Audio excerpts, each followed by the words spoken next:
Their whole goal with this philosophy is to teach all men and women that the only end of life is to seek the utmost pleasure and happiness that you can get out of it, because when you die, there's nothing else. That's what they teach. That's what they want you to be. That's why they don't want laws against sexual promiscuity. That's why they don't want families. That's why they don't want marriage. That's why they encourage homosexuality. There's a method to their madness. There's really not much method to yours, because you're operating from a place of ignorance. And until you change that, you're going to be bumbling around, bumping into each other, saying and doing the wrong things, not understanding the nature of your enemy. And if you don't understand the nature of your enemy and the weapons they use, you cannot fight that enemy. You can't fight the battle. You shouldn't even be on the battlefield. They want to create a world where everybody is happy all the time, doing all of the things that, if you're from a good religious upbringing, is wrong to do. If you're not from a religious upbringing, but you have a good brain and you understand the purpose of morals and ethics, it's still the wrong thing to do, if you're a thinking person. And Americans, for all these years, have been looking around for the enemy. They've never been able to find an enemy. So those who control them were able to control them even better by giving them an enemy. That's what Stalin and Churchill and Roosevelt determined at Yalta. Who was going to be the enemy post-war? Turned out to be Stalin. And there was going to be this phony Cold War so that the population would never discover the real enemy. And I'm talking about the population of the Soviet Union as well as the rest of the world. You see, the enemy has always been here. It's your uncle, your aunt, your father, your mother, your brother, your sister, your nephew, your nieces, who belong to the fraternal orders collectively known as the mysteries. The very highest degrees of which, combined together, make up a secret order known as the Illuminati. Their goal is to destroy all existing religions save theirs, all existing governments save theirs, and shackle the mob in a system of eternal oppressive debt chained to a computer for the rest of their life, and a propagandized world to make them believe that they are happy in this system. Now, do you think they're succeeding? Yes. Haven't I described to you just now exactly what is going on in the world today?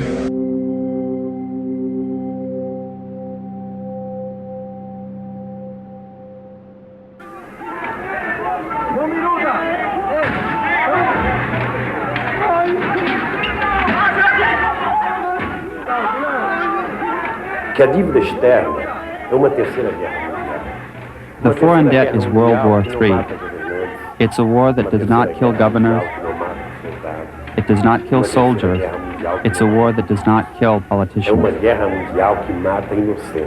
It kills innocent people. It kills children. It kills women. It kills the poor people of the planet.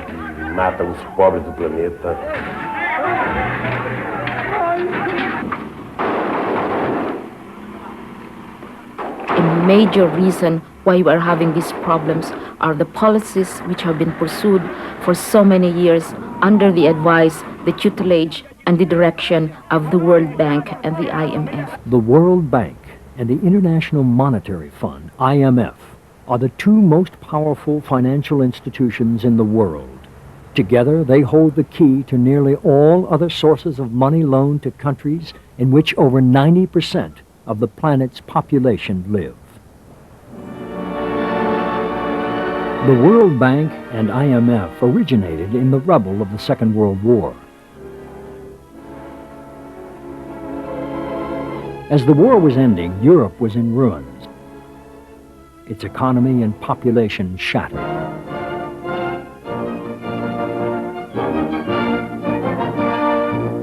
At breakfast. Bretton Woods, New Hampshire, delegates from 44 allied and associate countries arrived for the opening of the United Nations Monetary and Financial Conference. The conference created a new world economic order by establishing the World Bank and IMF. Each member nation agreed to put a certain amount of money into the bank and IMF. Each member nation votes on which countries will receive loans and under what terms. Voting power is based on the amount of money invested. With roughly 20% of the investment, the United States has 20% of the vote. Originally, the IMF was set up to provide loans to governments in need of short-term cash. The World Bank was set up to provide long-term loans to governments for large-scale projects. Its first task was to provide loans to help rebuild war-torn Western Europe and Japan. When that mission ended in the 1950s, the bank shifted to Third World development. But in the early 1970s, oil money from the Middle East poured into big private banks, and problems began. This is what happened. With their vaults overflowing from the oil money, the private banks began to aggressively lend money to Third World governments, many of them led by military dictators. Now, frequently, there are governments which are dictatorships, or governments of one vintage or the other, and we must accept that situation as it is. The main objective of the World Bank, however, has been to try to assist the people in trying to have a better life for themselves. The more the private banks loaned, the more they earned from interest on the loans.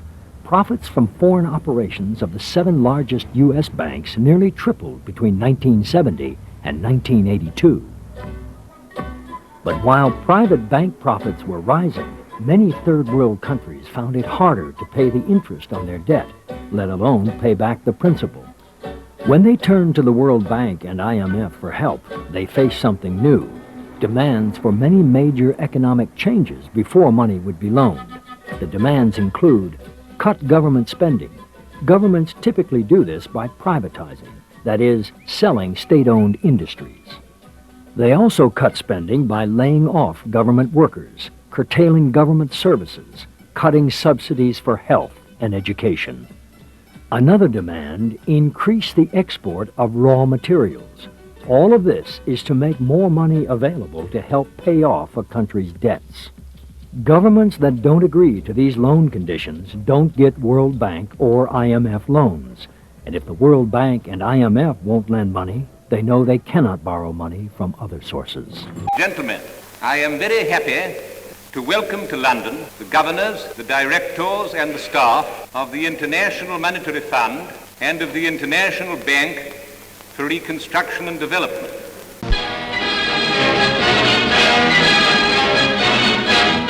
Representatives of 28 countries, with Lord Halifax signing for the United Kingdom, meet in the conference room of Washington's State Department for the signing of the Bretton Woods Monetary Agreement. Authorized by President Truman to sign for the United States was Secretary of the Treasury, Mr. Vinson. Theoretically, Bretton Woods is an international pool of the goodwill of nations subscribing to the agreement. Summing up the importance of Bretton Woods, Mr. Vinson says, We can be thankful that the history that we are now making is not another chapter in the almost endless chronicle of war and strife. Ours is a mission of peace, not just lip service to the ideals of peace, but action, concrete action, designed to establish the economic foundations of peace on the bedrock of genuine international cooperation. By the end of the Second World War, Europe was in ruins. The productive capacity of many of its countries destroyed. From these ruins emerged a new project of collaboration. Signed in 1957, the Treaty of Rome would become the basis for Europe's reconstruction. Earlier in 1951, 6 countries had created the European Coal and Steel Community to boost economic revival and help ensure lasting peace by creating a common market for these essential wartime commodities. Vigorously promoted by the French Foreign Minister Robert Schuman, the ECSC Treaty was signed in Paris by France, West Germany, Luxembourg, Belgium, the Netherlands and Italy. A wind of change swept over Europe. L'Europe ne se fera pas d'un coup, ni dans une construction d'ensemble. Elle se fera par des réalisations concrètes, créant d'abord une solidarité de fait. The decisive step towards European integration was taken 12 years after the end of the Second World War. On the 25th of March 1957, representatives of the same 6 countries met in Rome to sign the treaty establishing the European Economic Community, the legal cornerstone of the future European Union. The remarkable success of the common market saw other European countries queuing up to join. In the 60 years since the Treaty of Rome was signed, we have grown from 6 to 28 countries and from 180 million to over 500 million citizens. In 1992, the Maastricht Treaty replaced the European Economic Community by the European Union and further defined the scope of the 4 freedoms. The Schengen area removed internal borders, putting the finishing touches to the free movement of people and goods. In 2002, after a long economic integration process, the euro was introduced as a common currency. More recently, the Union has taken on new responsibilities in the areas of foreign policy and security. Now, after 60 years of peace, Europe faces new challenges in the form of globalisation and financial turmoil.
Of the 117 governments involved have achieved an extraordinary success. We have achieved something together, I think, of considerable moment. With your approval, therefore, I gavel the Uruguay round as concluded.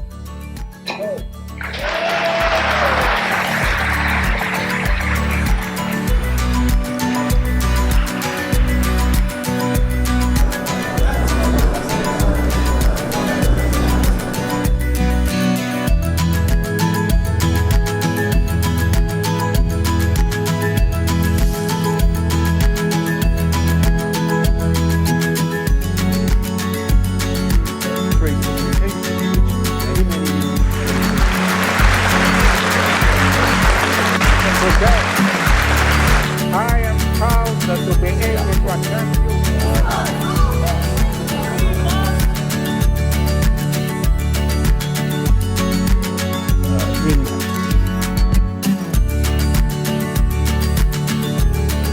So agreed.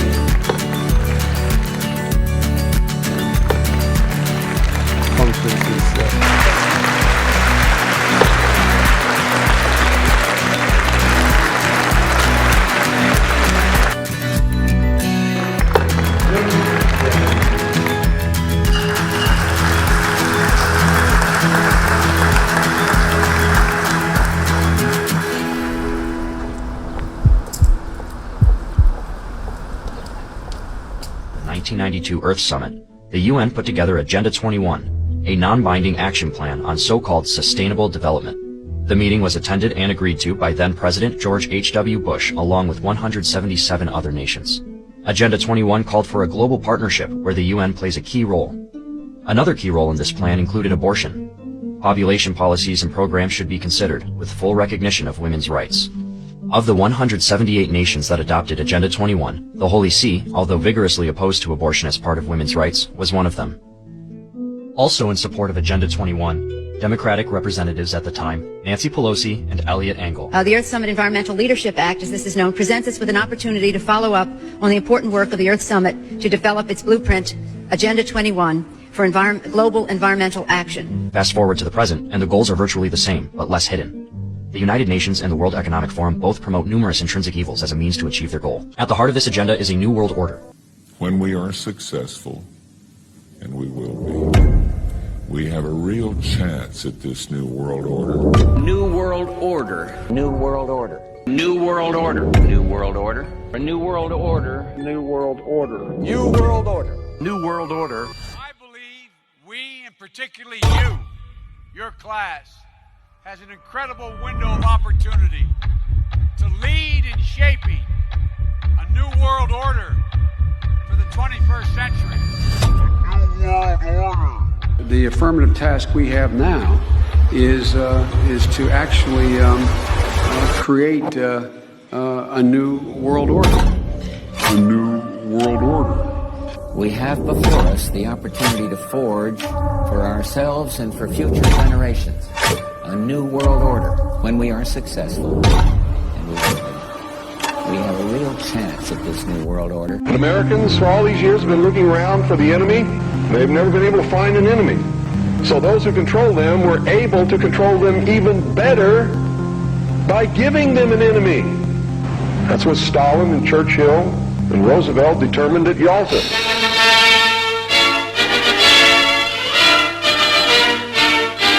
To the Big Three conference in the Crimea went not only the leaders of the three great Allied powers, but also the hopes and faith of all men who look to a future free from war. Mr. Roosevelt and Mr. Churchill, old acquaintances of the Russian leaders, renew the friendship forged at Tehran.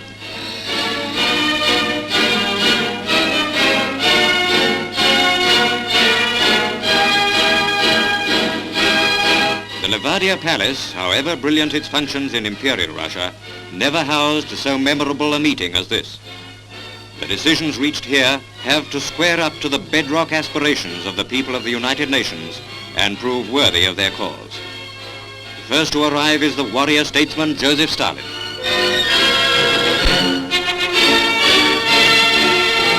Mr. Churchill, wearing a shapka, seems to have picked up a bit of local color. Traditional headgear of the Caucasian mountaineers, it added to the PM's already extensive collection of hats. Here is the start of the most important of all roundtable conferences. In this room, the future of Germany was hammered out. Says the Crimea Declaration, we are determined to disarm and disband all German armed forces, to break up for all time the German General Staff, remove or destroy all German military equipment, eliminate or control all German industry that could be used for military production, bring all war criminals to justice and swift punishment, and exact reparation in kind. These were the precise terms behind every meeting that took place in those 8 crowded days in Yalta.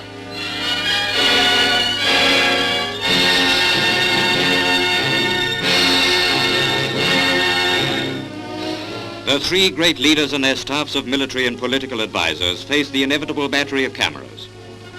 Through 5.5 years of war, we have long awaited this moment of the Churchill-Roosevelt-Stalin meeting, the Grand Alliance. At this point in our history, we know that Germany is to go into a straitjacket of Allied-imposed discipline.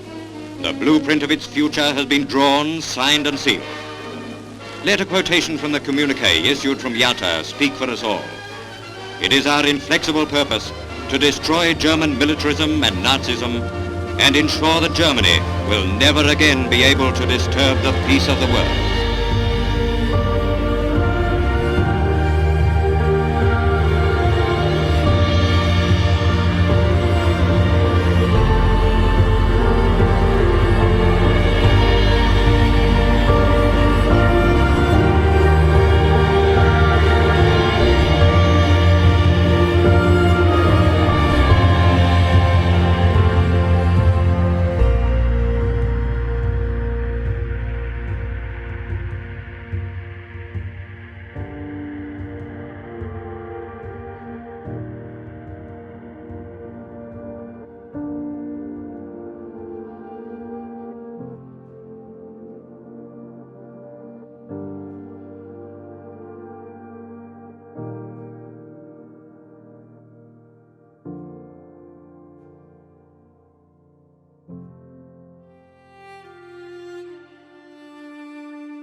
Behind me stands a wall that encircles the free sectors of this city, part of a vast system of barriers that divides the entire continent of Europe.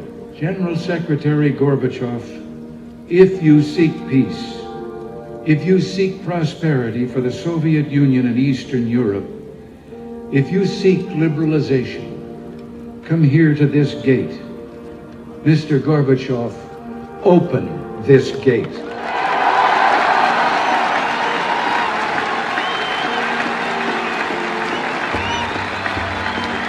Mr. Gorbachev, tear down this wall.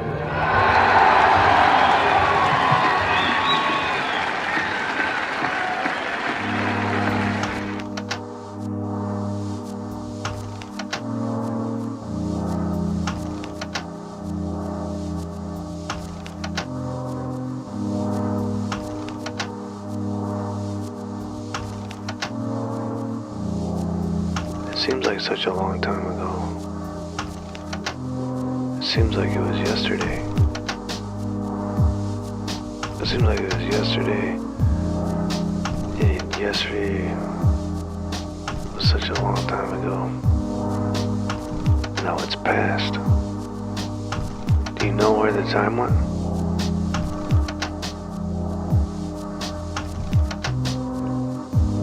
I remember driving one day after the towers were hit. I remember that day because life was still uncertain. I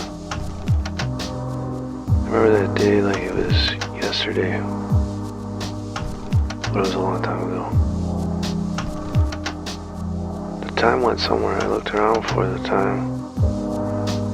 It's just like the old people always told me when I was young. It goes fast. It's been going pretty fast. You get older, and every day is still different, but there are things that don't change. I remember waking up one day, and it all changed. I remember waking up today. It seems like such a long time ago. It seems like it was yesterday. It seems like it was yesterday. And yesterday was such a long time ago.